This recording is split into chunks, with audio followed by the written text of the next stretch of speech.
नमस्कार। आज हम बात करेंगे गीता के 18वें अध्याय के श्लोक क्रमांक 63, 64 एवं 65 के बारे में। इति ते ज्ञानमाख्यातं गुह्याद् गुह्यतरं मया विमिश्रैतदशेषेण यथेच्छसि तथा कुरु। इस प्रकार मैंने तुम्हें गुह्यतर ज्ञान बतला दिया, इस पर पूरी तरह से मनन करो और तब जो चाहो सो करो। तात्पर्य: भगवान ने पहले ही अर्जुन को ब्रह्मभूत ज्ञान बतला दिया है। जो इस ब्रह्मभूत अवस्था में होता है वह प्रसन्न रहता है, ना तो वह शोक करता है न किसी वस्तु की कामना करता है। ऐसा गुह्य ज्ञान के कारण होता है। कृष्ण परमात्मा का ज्ञान भी प्रकट करते हैं।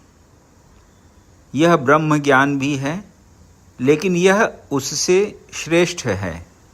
यहाँ पर यथेच्छसि तथा कुरु,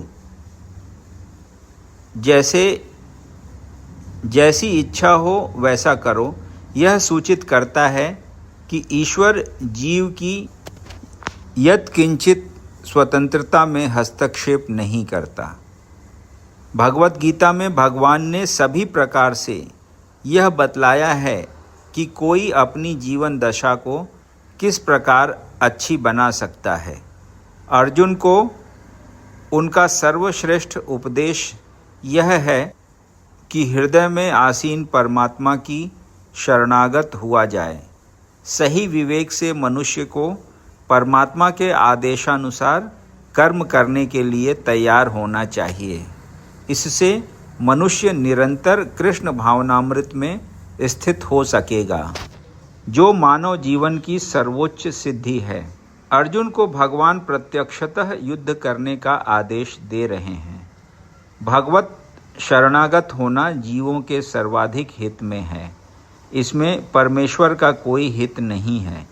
शरणागत होने के पूर्व जहाँ तक बुद्धि काम करे, मनुष्य को इस विषय पर मनन करने की छूट मिली है और भगवान के आदेश को स्वीकार करने की यही सर्वोत्तम विधि है। ऐसा आदेश कृष्ण के प्रामाणिक प्रतिनिधि स्वरूप गुरु के माध्यम से भी प्राप्त होता है। सर्वगुह्यतमं भूयः शृणु मे परमं वचः इष्टोऽस्मि मे दृढ़मिति ततो वक्ष्यामि ते हितम्। चूँकि तुम मेरे अत्यंत प्रिय मित्र हो, अतएव मैं तुम्हें अपना परम आदेश, जो सर्वाधिक गुह्य ज्ञान है, बता रहा हूँ। इसे अपने हित के लिए सुनो। तात्पर्य: अर्जुन को गुह्य ज्ञान तथा गुह्यतर ज्ञान प्रदान करने के बाद भगवान अब उसे गुह्यतम ज्ञान प्रदान करने जा रहे हैं। यह है भगवान के शरणागत होने का ज्ञान। 9वें अध्याय के अंत में उन्होंने कहा था, मन मनाह सदैव मेरा चिंतन करो। उसी आदेश को यहाँ पर भगवत गीता के सार के रूप में जोर देने के लिए दोहराया जा रहा है।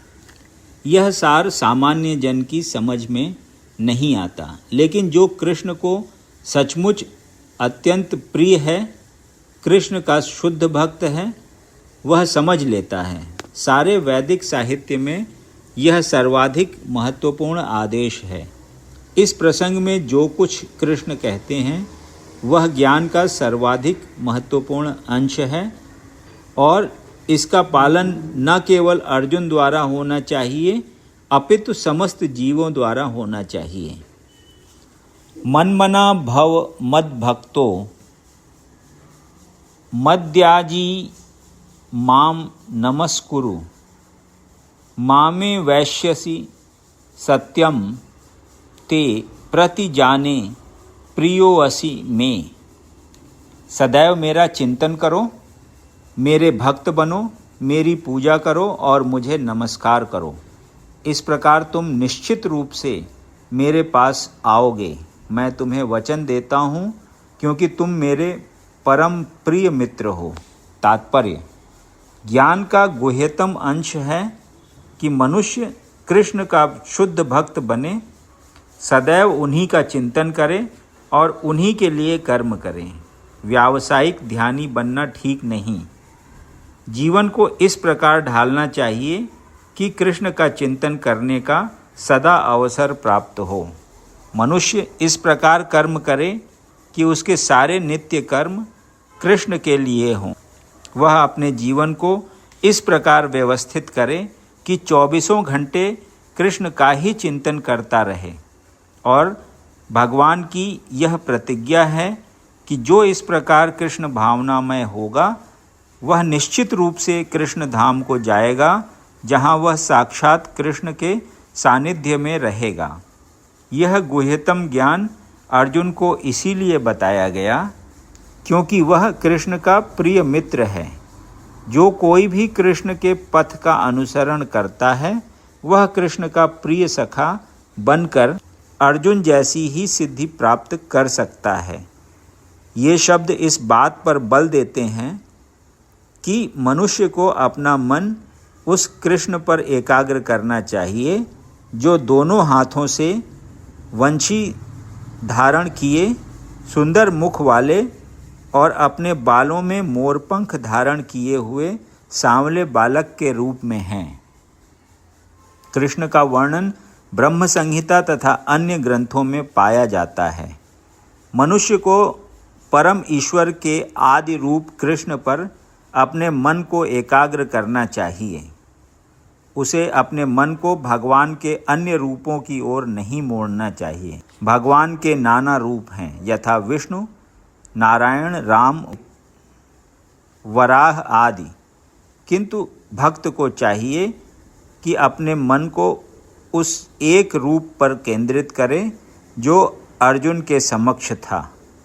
कृष्ण के रूप पर मन की यह एकाग्रता ज्ञान का गुह्यतम अंश है, जिसका प्रकटीकरण अर्जुन के लिए किया गया क्योंकि वह कृष्ण का अत्यंत प्रिय सखा है।